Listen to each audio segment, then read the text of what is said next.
Hello and assalamu alaikum. Welcome back to Shannara Vlogs. Ashahuri Shabbala Soin. I hope you're all well. Alhamdulillah, by the grace of Allah, I'm good. And I've not shared anything in the garden for quite some time now.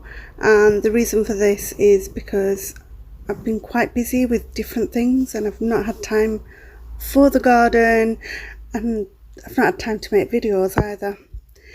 Anyway, today I wanted to share with you some mistakes that I made in the garden which have been a huge big lesson to me. Okay, so to start off with, what I did was, well, to be fair, it wasn't a mistake. I wasn't going to do any gardening. I had no plans of gardening this year. In April, not March, April or May, I think I decided I wanted to do some gardening.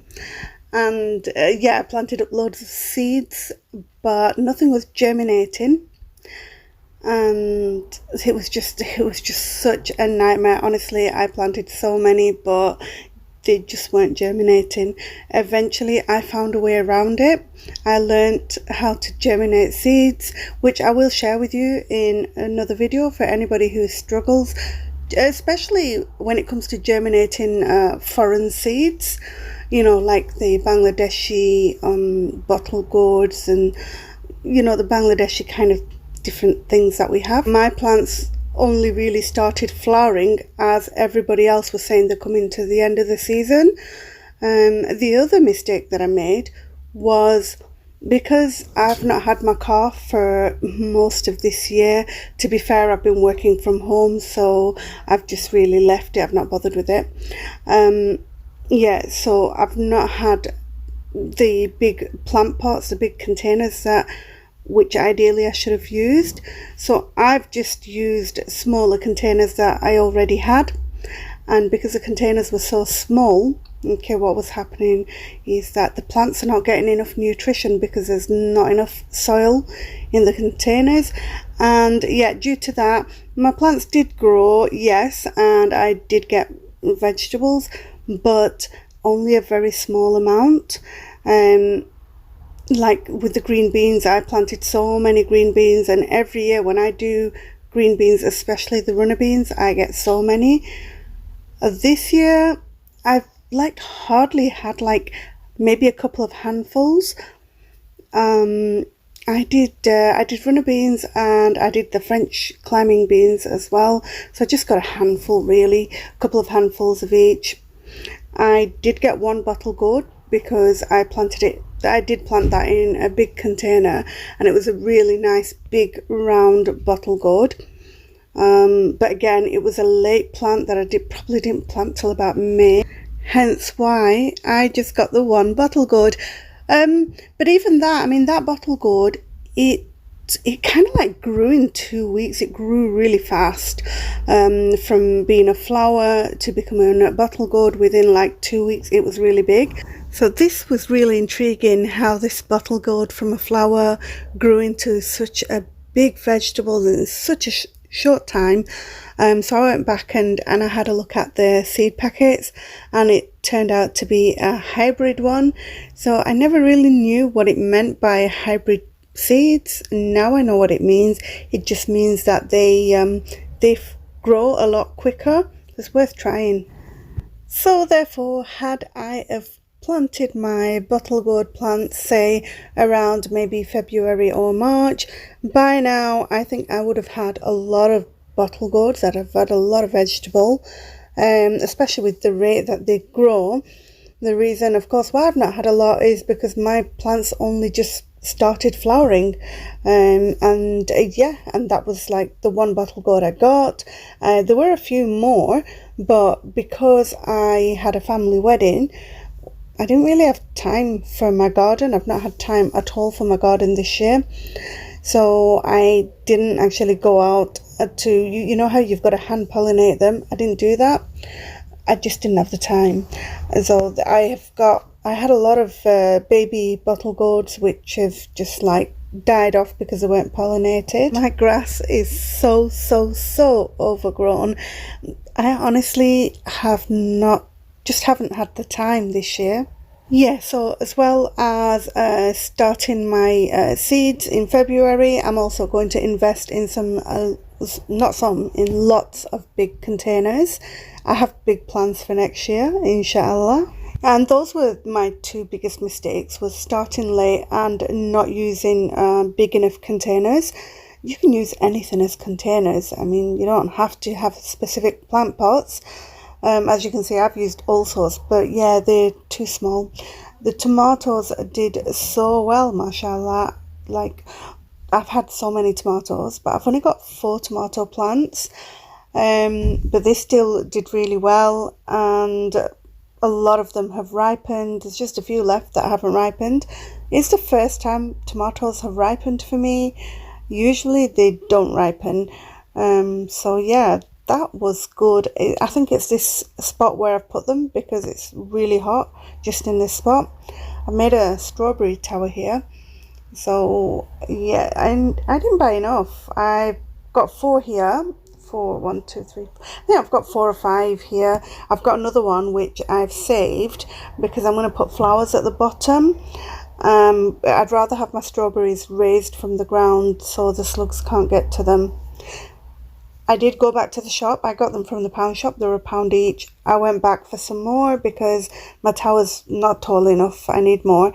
They don't have them anymore, so I think I'm going to have to wait till next summer maybe before I can get some more. Yeah, so the other mistake is not watering plants enough, again, because I've been like so busy. I've not watered the plants. Like, there's been times where I've not watered them for like a few days.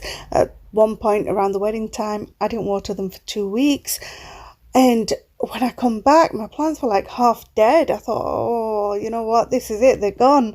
But yeah, since then I've been watering them and I've been using feed and stuff. So they're kind of like surviving. They're not doing that well. I mean, this it's a Chinese gourd I've got here. They grow really well. I mean, even a new gardener, somebody who's never gardened before, even if they were to plant a Chinese gourd, it would grow. But for me this year, because I've not given it much time, I've not been watering it or feeding it, I've not had any. I've had loads of little baby ones, but then they just die off. Yeah, this is my amaranth. What do you call it? Duggy denga. We call it denga. Don't know what you call it. Let me know in the comment box.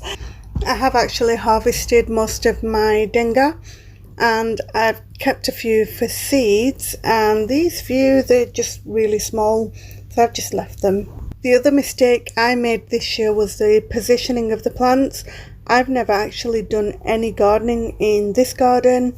I used to do a lot of gardening in my old house, but since I moved here, I've not done any. It's my first time. Last year I had an allotment, so I did the gardening there. That didn't go too well because it was quite far from where I live. Plus, last year I developed like an allergy to dirt. Really strange. Like, if I touch anything that's not clean, my hands just start itching and burning, and they swell up and they get really big. So that's another reason why I stopped gardening last year. And well, this year it's not so bad. It seems to be getting better. I was using a lot of antibacterial hand gel, and because I was using it so much last year, you know how it was, wherever you went you had to use it, and whilst I was in the office at work we had to use it like constantly, and that's what caused me to get this allergy to dirt. Anyway, it's not too bad now, alhamdulillah, because it was awful. I mean, all I had to do was maybe touch a railing or something outside, and that was it. My hands would start itching and swelling up. Anyway, back to the garden. I've got chard here, so I planted a load of chard seeds, and the idea was that I was going to separate them. I did one to try it out, and yeah, it did really well. It's gone quite big. I didn't have time to do the rest, and because I've not looked after them, I don't know, caterpillars have got to them and they've just eaten all the leaves, so I've just left that alone. Next year, inshallah, I'm going to do chard again, and now that I know that once you separate them, the chard plants do grow big, I'm going to hopefully do that. and look after it with my special homemade spray that I shown you in a video a few months ago. That stuff is just amazing. I was using it regularly at first and no bugs were getting to my plants, and then of course, because I didn't have time for the garden, I stopped coming into the garden. The bugs have got to all the plants. I also found that positioning of the plants is a major part of gardening.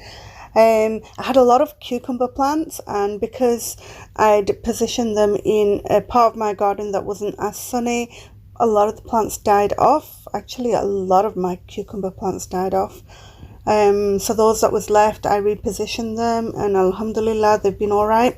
We've had a lot of cucumbers this year, even though I've not really looked after my garden much, but that's been really good, alhamdulillah. And the other thing I would like to add is with cucumbers, they need watering a lot. Just make sure your cucumbers don't dry out, because otherwise you're going to have bitter cucumbers. That's something else that I learned this year. So yeah, when I wasn't watering as much, my cucumbers were really bitter, and then I did some research and I started watering my cucumbers a lot more than I was with the other plants. I definitely made sure they weren't drying out, and after that we had lovely sweet cucumbers and the bitterness was more or less gone. See, what happens is when there's not enough water in the pot, when the sort of like soil dries out, the cucumbers, they take the liquid or the moisture from the leaves and from the stem, which is bitter, and that's drawn into the cucumber, which creates a bitter cucumber. If there's enough moisture, enough water in the actual plant pot in the soil, then the cucumbers don't need to draw out that moisture from the stem and the leaves, which is why it stops them from being bitter. So that's a really good tip for anybody who struggles with bitter cucumbers. I didn't get many courgettes this year. I think I've just had like 2 courgettes. I've had quite a few of the nice big round courgettes, but not the long ones. And again, it's down to the size of the pot. My pots were far too small, because these courgette plants do get really big. So yeah, I'm gonna definitely have to make sure my courgettes go into big pots next year. My sister-in-law grows them every year and hers are absolutely huge, but she grows them in the ground, so that's probably why there's that difference. The other problem I faced, because I've not given my garden enough time, is all of my cucumber plants, my courgette plants, they've all got like a powdery kind of substance all over them. Like, I didn't realize. If I'd have realized at the beginning, if I was coming into my garden, I would have done something about it, but I didn't realize, and by the time I did, it was too late. All of my courgette and cucumber plants are full of this, like it's like white dust, and it kills off the plants, as you can see here. So the treatment for that is to wash it in milk water. So you just get milk and water, you mix it up, and you spray the leaves. Just do it a few times and it should sort it out. Well, that's it for today. Allah Hafiz and Assalamu Alaikum.